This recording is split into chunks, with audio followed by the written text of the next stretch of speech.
Hey everyone, it's Bridget here from Bridget's Kitchen, coming to you very rugged up today. It is dreadfully cold in Sydney today. Well, it's probably not cold. To put it in context, for Sydney siders, it's dreadfully cold, hence why I still have on the hat, the scarf and the fluffy jacket, and I'm in my kitchen just to trying to keep myself warm.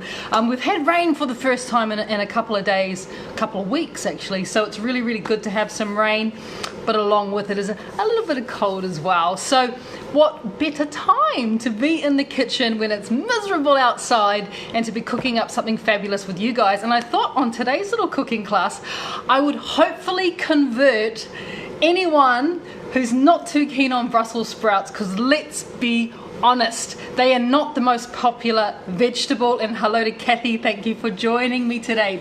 So Brussels sprouts are not the most popular vegetable. In fact, they have quite the terrible reputation, and even in my household growing up, I was never keen. They tended to be boiled, and when they were boiled they took on a very bitter taste, so it was literally forcing them down and choking halfway through and not wanting to finish the meal. And it was, I don't have very good memories of Brussels sprouts, but gone are those days where we boiled the living daylights out of everything. And thank goodness we now have all these wonderful different types of appliances that we can now have in our kitchen, and we can also cook them with lots of different and exciting ingredients as well, because my poor mother didn't have access to as many bits of equipment or as many cooking styles or ingredients as what I do today.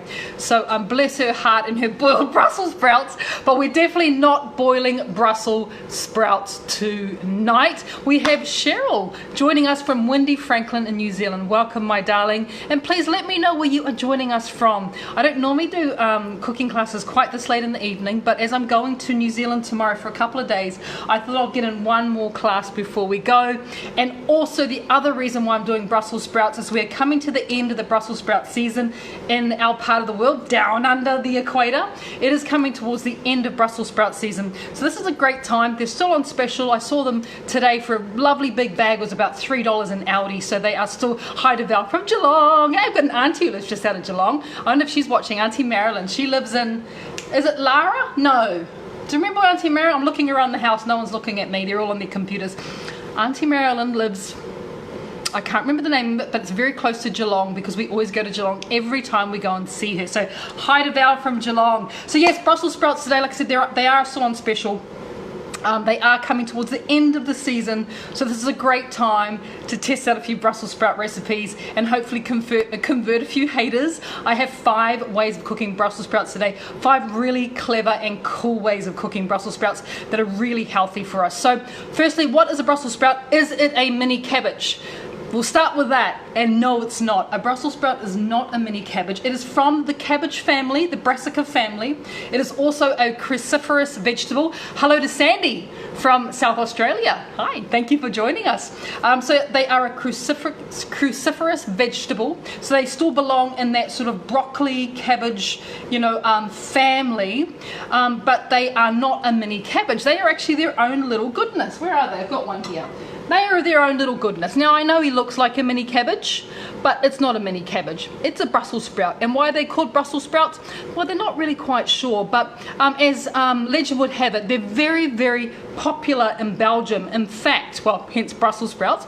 In fact, they are extremely popular throughout the UK. And in the UK, a week out from Christmas, because this is what they put on their Christmas table, Brussels sprouts, they sell millions and millions and like hundreds of millions of these Brussels sprouts get sold pre-Christmas in the UK.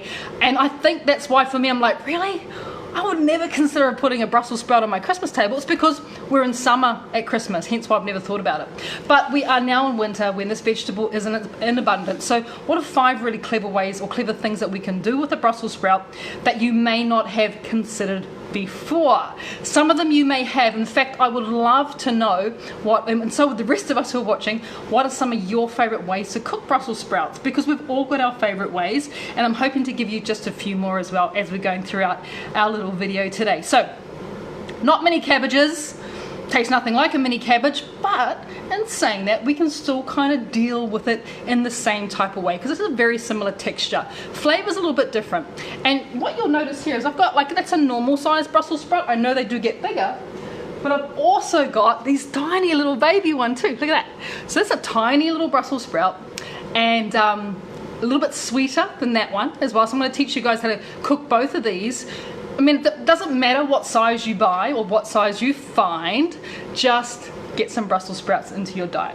That's what I reckon. All right, so let's have our first recipe today. And the first way we're going to deal with these Brussels sprouts, the very first way, is I'm going to teach you guys how to make sprout chips. So sprout chips are, if you've ever had a kale chip before, or maybe you've had a pumpkin chip or something that's a vegetable that's been turned into a crisp, I want to teach you guys how to make those ones first. So I'm going to bring you down to my board so you can see what's going on.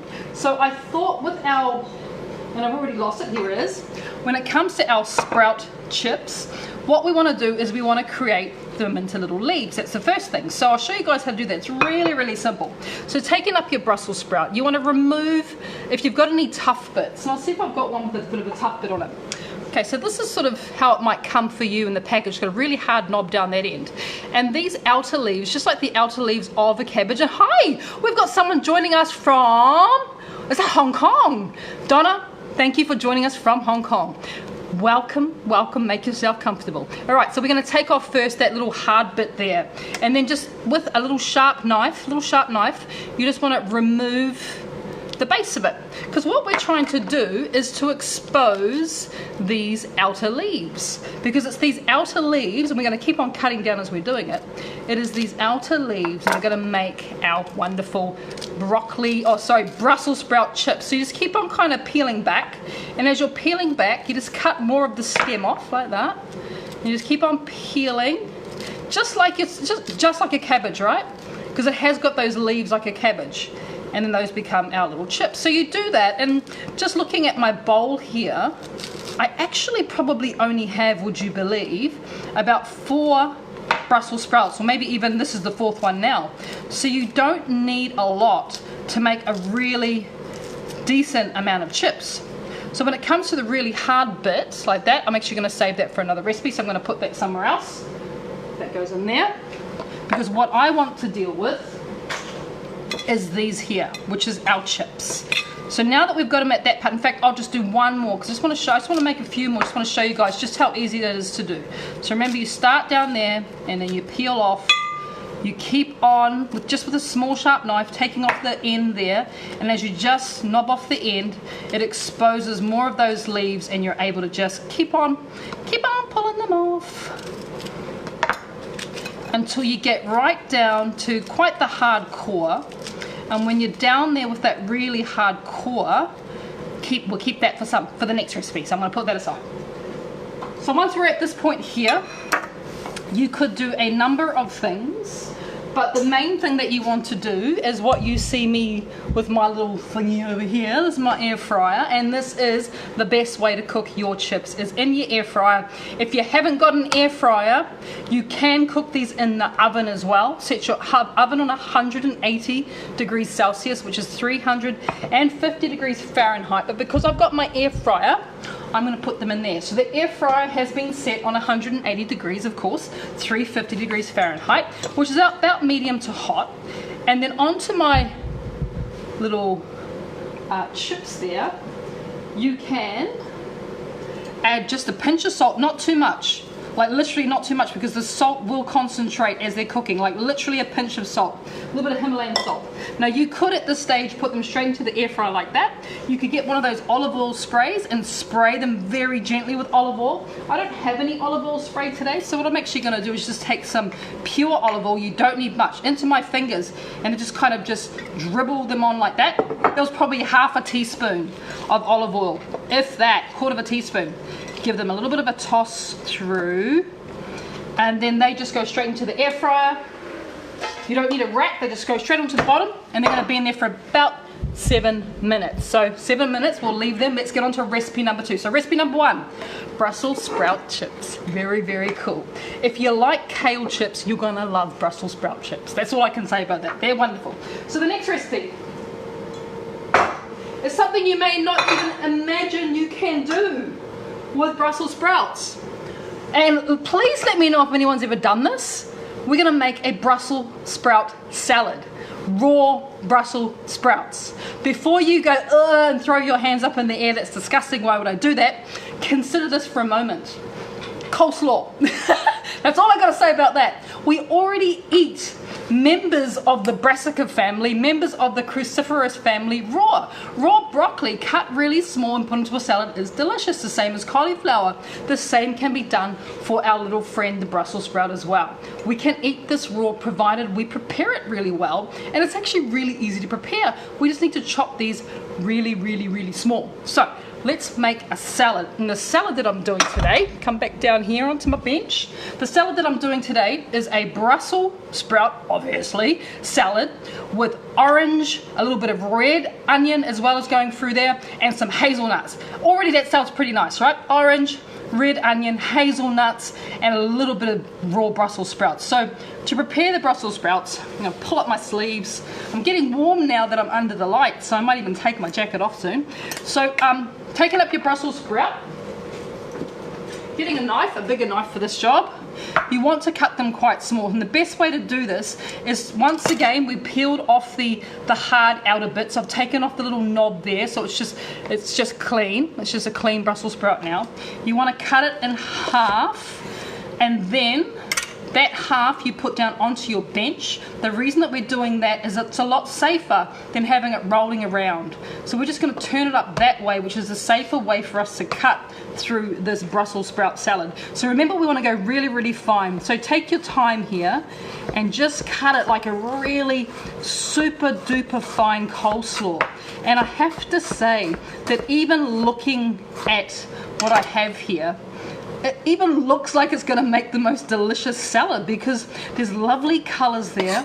When my knife was crunching through the Brussels sprouts, it sounds really, really fresh. It sounds crunchy. You know, it sounds like something, as opposed to, you know, it being soggy. It actually sounds like it's going to be quite enjoyable to eat, you know, even just from a texture way. All right, someone just said, I hate Brussels sprouts, but I'm going to try them as chips. Yeah, I've converted one person. That's what I was hoping to do. All right, let's do that again. So we're going to take our Brussels sprout all cleaned up, cut it in half. Remember, we put the cut side down on the bench, which is then going to make it easier for us to be able to slice it through really thinly, taking your time. Slice it through really, really thinly. And we don't want big pieces, because you know, if you've got really big chunks of raw Brussels sprout, that may not be that nice to eat. So, oh, Cheryl's just saying her knives scare me. This is a small one. This is the first knife. I've had this knife for, I don't know, 30 years, since I started my chef's apprenticeship. This is what I learnt to cut on. It's actually one of my smaller knives. It's a good travel knife. And no, I don't put it into my hand luggage. I do put it into the hold of the aeroplane. But yeah, it's a good travel knife because it's not too big and it's not too heavy. Alright, so that is our Brussels sprouts done. Fantastic. Let's add it to a bowl, because we need to move on to the next ingredient. And you know, this is such a waste that you can only make this salad in winter, because Brussels sprouts are not in season in summer, because this will be such a marvelous summer salad. It'll be really good. Alright, we're going to deal with our orange next. So I'm just going to peel the orange, take the peel off, bring my little, this is just my rubbish bowl, so I can just literally just peel straight down like that. I'm going to start it off there, just taking the white off as well. Another great way you can do it, just like this, on the board, on the flat of your board, and just, all you're doing is you're taking your knife down and around the edge, and I can see where the white is, the pith, which I don't want because that's bitter, so I'm removing the pith at the same time. And definitely this is the safest way to cut your orange or your lemon, to peel it. And you'll see why I am removing the pith in a second, because I want to add the orange segments to the salad. And the best way to do that now is that I've got it that way and I'm doing it over the bowl, because the orange juice that's naturally going to come out of this is actually going to start to become the dressing for the salad. So I'm just cutting down so I can see where the segment is. That's why you need a sharp knife. And I'm making these little, it's not that sharp. Come on, get off, get off. There we go. So I'm left with these kind of like concertina like bits of the orange, and all I'm putting into the salad is the pure flesh. And so we're avoiding those bits there, and if they've got white in them, they tend to be just a little bit on the bitter side. So what we're getting into our salad is just pure orange segments. And this is how I was taught to do it all those many years ago that I trained to be a chef. And this is how most chefs still do their orange segments. And they do it over the bowl, because as I was saying, you now have created a little dressing already inside the bowl. All right. So that's our orange going in there. The next thing we're going to consider doing, oh, where's my bowl? Oh, here it is. The next thing we're going to consider doing is the red onion. Now you can do the red onion a couple of ways here. You can either do a raw red onion, which I know if you're making this for lunch and you're going to the office, you might want to avoid the raw onion. Just saying. Just saying. Oh, I don't know. But yeah, it's up to you. You could also red onion, but you know what else you could do? Pickled onion. Yeah? Just in case, my pickled onions, my prebiotic pickled onions. Up to you. If you're making this for a dinner party or just even for yourself for lunch and you're not going anywhere, yeah, no worries. Go for the red onion. But if you're considering talking to someone in close quarters or kissing someone, you might want to avoid the bit of red onion. Oops, broccoli chips. It's exciting. Here we go. Oh, the big reveal. The big reveal. I need a bowl. I need you guys to see what's in here, so I'm just going to get a glass bowl for this. Okay, that was 7 minutes, yeah? Can you hear the crunch? Can you hear them? How cool.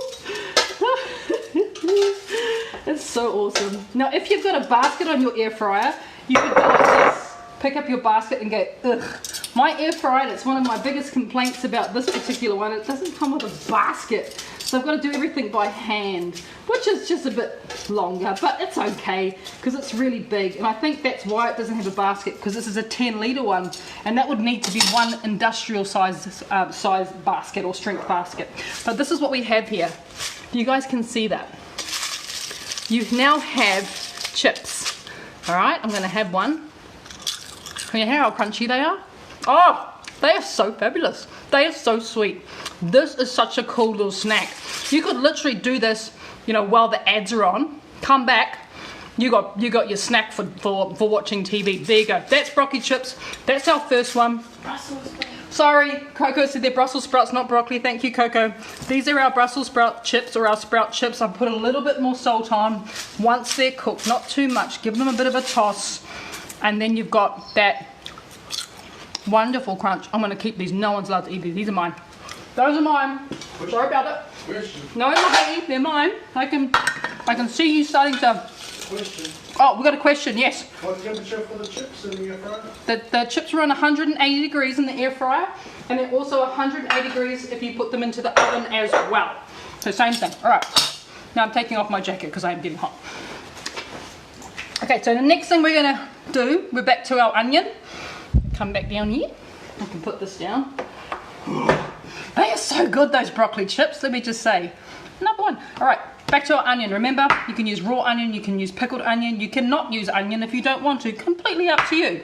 But if you're using raw onion regardless, once again, we're going to be chopping them really, really thin, just like we did with the Brussels sprouts. And you saw me, I took my onion, I cut it in half again so it's really sturdy on the bench, and that is done just for safety's sake when you're cutting. But always when it comes to cutting, it helps to have a sharp knife and just take your time. Literally, don't rush it, take your time. Okay, happy with that. That's now going to go into our little bowl. Looking good. And all we need to do now, let me just put those to the side. all we need to do now is to finish off our little salad. Give it a little bit of a toss, clean fingers of course. A little bit of a toss goes in there, looking gorgeous. Like looking summery as I was saying, but it's a winter salad, it's fantastic. But let's now finish that salad off. I have got a plate, where is it? There it is. I'm going to serve my salad in this beautiful bowl here today. I'll go that way around because I want you guys to see what else I'm going to be adding. I've got some mixed lettuce leaves. I really like the red ones here because it goes really well with the red onion. So I'm a little bit like, if I see a mixed salad and it's got these are beetroot leaves, and I see beetroot leaves, I'm like, yeah, and I just love it. I love the color. I love the grandeur of, you know, the veins as it goes through the, and it tastes really good too, which is definitely helpful. So that is now going in our little salad. Once again, oh, don't want him, he's not very nice. He's a little bit yuck. We'll throw that one away. Fingers are the best way to toss salads. They really, really are. Get in there, get involved. You can feel your food and you can be very, very gentle. I know that salad tongs are all the rage in certain, you know, parts of the world, but in my house, fingers are so much better to toss this gorgeous, I mean, this salad just looks stunning. Okay, so we could do a couple of things here. We can either finish the salad off with a little bit of olive oil, like literally just the tiniest bit of olive oil, if you want to. You don't have to, and I mean like half a teaspoon is all I'm going to do. Well, it's about a teaspoon, I lied, it's about a teaspoon. That can go in there. You can also finish it off with a little bit of pickle juice, especially if you're adding pickled onions to it. Then pickle juice is the ideal. And in fact, you can make your own little dressing with a teaspoon of pickle juice and half a teaspoon of olive oil, and you get the most awesome salad dressing. So that goes on there as well. Now I'm going to put everything into my bowl. Move that forward. My last little toss. This is called salad hands. Look how light they are. Not like hard. I'm literally picking it up and letting it drop naturally. Yeah, salad hands. Okay, let's put the salad onto the plate. Remember, this is a salad made with Brussels sprouts. If you got served this in a restaurant, you'd be like, yeah, I'm down. I'll eat that. That looks great. All right, lovely little salad. Last thing we need to do, can't forget a little bit of seasoning. Remember, salt helps to enhance and bring out flavors, helps our palate to detect the flavors that are already in there. Black pepper, a little bit if you want, completely up to you. You don't have to use black pepper.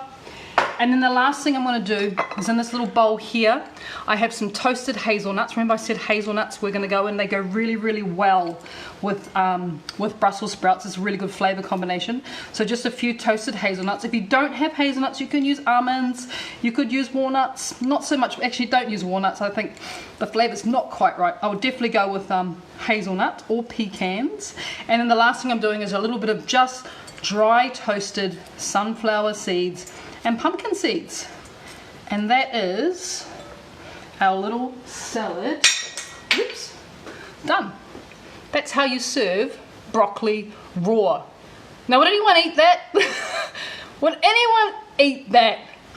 Oh, Ruth was asking if I ever sleep. I sleep. I do sleep. It's not actually me who doesn't sleep. It's my husband Mahey. He sleeps even less than me. He's always working, that guy. But look at that. Doesn't that look great? That looks fantastic. So that is our raw broccoli salad, which is wonderful. Put him over here. Okay, the next one that we're going to be doing is one that you may have even done before. So this is just a very simple saute, a very, very simple saute. So I'm going to turn on my little machine, my little machine down here. Put on a frying pan. Remember sauteed Brussels sprouts? I apologise, I keep on calling them broccoli. They are Brussels sprouts. Saute's easy. Alright, where's our saute stuff? So, with the saute, I've got this on medium heating up. While that's heating up, I'm just going to take these little baby Brussels sprouts and literally just cut them in half. Because they're already so tender, I don't need to boil them or do anything crazy like that. All I'm going to do is to cut, like I said, cut them in half, and I'm cutting them down the middle, just like that. Cutting them down the middle. some of them are so small, I'm actually going to leave whole because they are literally just little babies. If your Brussels sprouts are really, really big, cut them into quarters. That works just as well. So those are going now like that. My frying pan or my wok is nice and warm. Remember, we're sauteing, so what else are we going to use? A little bit of my sticky sauce is going to go on there. That is going to create, already you're going, yeah, Brussels sprouts and sticky sauce. A little bit of garlic going there as well. Turn that down a bit. Making some smoke, smoking up the house. A little bit of garlic is going in. And now that that's there, we're just going to quickly throw in, come here so everyone can see you, come here. We're going to throw in our little Brussels sprouts. And even though, like I said, those baby ones, don't even have to cut them in half, they are so gorgeous. And I got those baby ones from Woolies. They were in the organic section and I was like, how could I possibly resist? They were amazing. So we've got that in there, we've got the garlic in there, we've got the sticky sauce in there, and we've got these gorgeous little baby tiny Brussels sprouts. Give them a bit of a toss. Already looking pretty awesome. And I'm going to leave those on a medium, just below medium heat, just to cook off with a little bit of salt. I've got some fresh thyme as well. You could use rosemary here, up to you. Thyme is nice and robust, so that's going to handle the rigors of this frying that we're doing on these Brussels sprouts as well. So a little bit of fresh thyme. Oh, now that smells like Christmas. Does anyone else think thyme smells like Christmas? Oh, it's gorgeous. Right, that's in there. And we're just going to leave these just to saute them, just to kind of hang out, do a bit of sauteing. We're going to move on to the next recipe, and the next recipe is really simple. So I spoke earlier about pickled onions, right? Well, why can't we pickle Brussels sprouts? So I thought to myself, I'm going to do that. I'm going to make some pickled Brussels sprouts. So, nice clean jar. I'm then going to take up my raw Brussels sprouts. All I've done is clean them. These are the baby ones, so they just need to be cut in half. If your Brussels sprouts are bigger, once again, just cut them into quarters.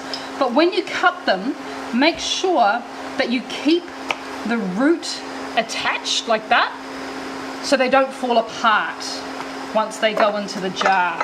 But I just thought to myself that, you know, if you think about pickled cabbage, I love to pickle broccoli and my pickled vegetables. I have a lot of pickled broccoli and all sorts of different wonderful vegetables that I put into my pickled vegetables. And so Brussels sprouts are going to be the most amazing pickles.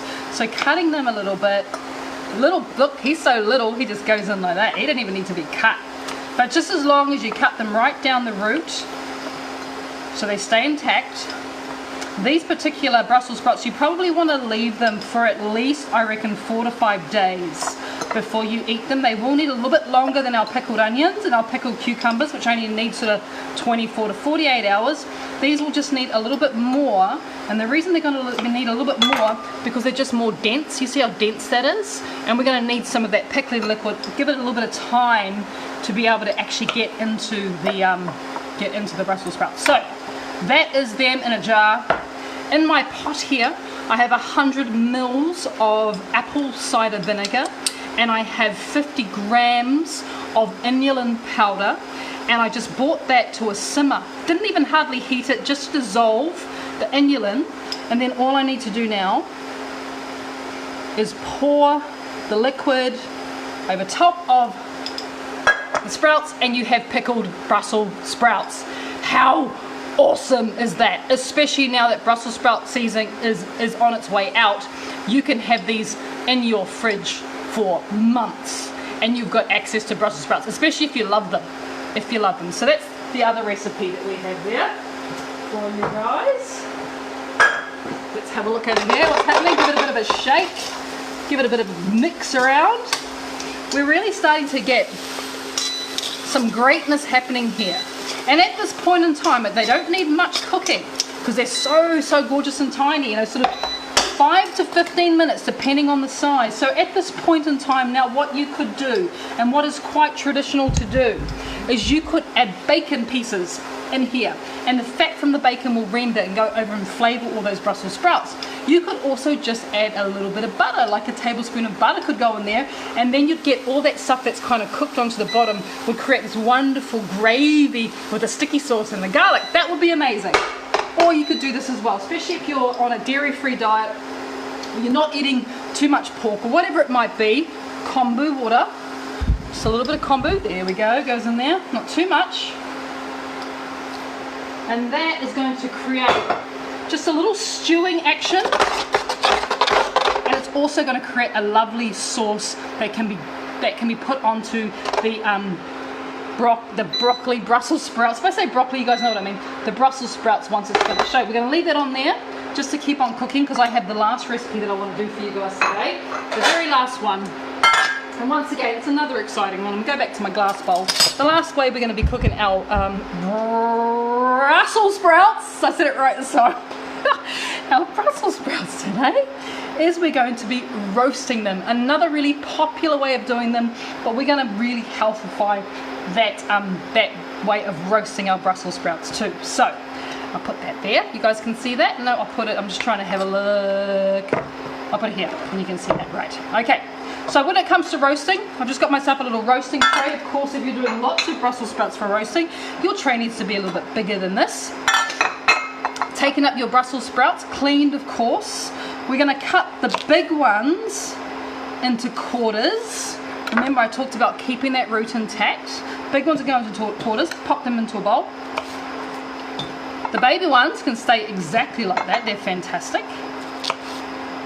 And what we're going to do, why we're doing it in a bowl first, is we want to create a wonderful little gravy sauce all over them before they go into that roasting tray. And the best way to do it is actually to do it in a separate bowl before you add them to the roasting tray. So quarters, babies stay whole, just like that.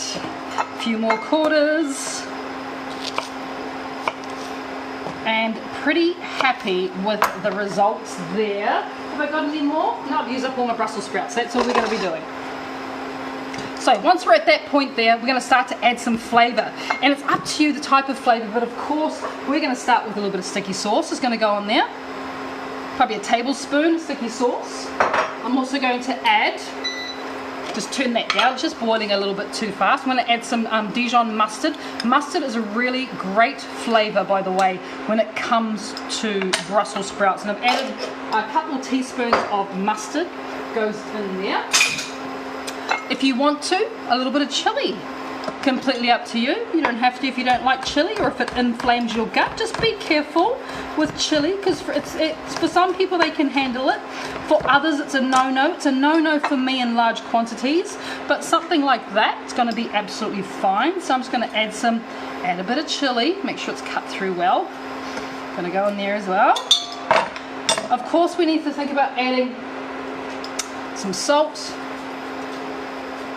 and some pepper. And then just give it a bit of a mix through. And then we're going to throw that straight into our little roasting dish. So when oh look, see, you know that's going to be flavoursome. Look at all the gorgeous things that's all over that. This is going to be wonderful. You know, it's really awesome. Sometimes you can just tell, just by looking at it, and also the smells that I'm getting coming off this bowl here is pretty awesome. Pretty awesome. Alright, so that goes into our roasting tray. And now it's up to you whether you pop that in the oven, 180 degrees. That will take probably 15 minutes, maybe 12 to 16 minutes. How about that? Or you can pop it into air fryer, set on 180. Just make sure that your tray is air fryer proof. Pop that into your air fryer. That'll take about sort of 8 to 12 minutes, or 10 minutes depending on the size of your Brussels sprouts. Now imagine, if you would, that these are now cooked. Because I just want to show you how we'll finish it off. Imagine that those are now roasted, and you know what you can do with that now that that's roasted? You can take some fresh parsley and you can chop up. But do this afterwards, because you want the herbs to still be nice and robust once they're done. So once your Brussels sprouts are roasted, a really nice way to finish it off is a little bit of parsley. And another way that I really like to finish it off is goat's cheese. So I've got soft goat's cheese, and I put some soft goat's cheese in there as well. Oh my goodness, absolutely amazing. So that is roasted Brussels sprouts. Let's have a look at the very last one. It's just finishing off here now. You can see that the kombu is just melted down just a little bit. All I need to do, turn that off because it's making so much noise. All I need to do is put it into a plate. Do I have a plate? Yes, I do. I'll put it into this one. These are our sauteed Brussels sprouts. Remember, you can finish them off with butter. Oh, the smell coming from the garlic and the sticky sauce is pretty awesome. You can finish these off with butter if you wanted to. You can finish it off with kombu, or you can even finish it off with a little bit of bacon, chopped up, you know, good quality bacon, chopped up so the fat from the bacon renders down as the sprouts are cooking. And there is your sauteed sprouts. So 1, 2, 3, 4, 5. 1, 2, 3, 4, 5. 1, saute. Easy. Sticky sauce. 2, chips. Fantastic as well, right? They're still crunchy. Look, they're still crunchy. These are mine. Amazing. You can have them as well. Number 3, roasted sticky sauce, mustard. Finish it off with parsley and goat's cheese. Incredible. Number 4, our wonderful raw Brussels sprout salad. How good does that absolutely look? That looks delicious. And the last one we made today, hoping that we've converted some of the non-Brussels sprout eaters into Brussels sprout lovers, is our pickled Brussels sprouts. I could probably fit a few more in there, you see that? There's a bit of liquid that needs Brussels sprouts. So there you go, guys. Hope you enjoyed that quick, wasn't that quick, it's actually quite long video. Melissa's asking what a sticky sauce is. Melissa, you'll need to do some research on Bridget's Kitchen. It is literally the foundation of almost all my recipes. Would someone let Melissa know what the sticky sauce is there? There you go, guys. Recipes, ideas, options. Enjoy the Brussels sprouts. Try and see if there's a favorite way that you like to enjoy them. Let us know what they are. Please, someone let Melissa know what sticky sauce is. I'm going to go off and have some dinner now. Thank you, guys. We'll talk to you soon. Remember, I'm off to New Zealand tomorrow, so I might be quite as visible, but I'll try and do some videos of where I'm going and what I'm doing and all the exciting things that's happening in New Zealand. I'm on TV3, I think on Friday, in New Zealand as well. So cool things happening. Talk to you soon. Enjoy the rest of your evening, and yeah, enjoy your Brussels sprouts. Bye, guys.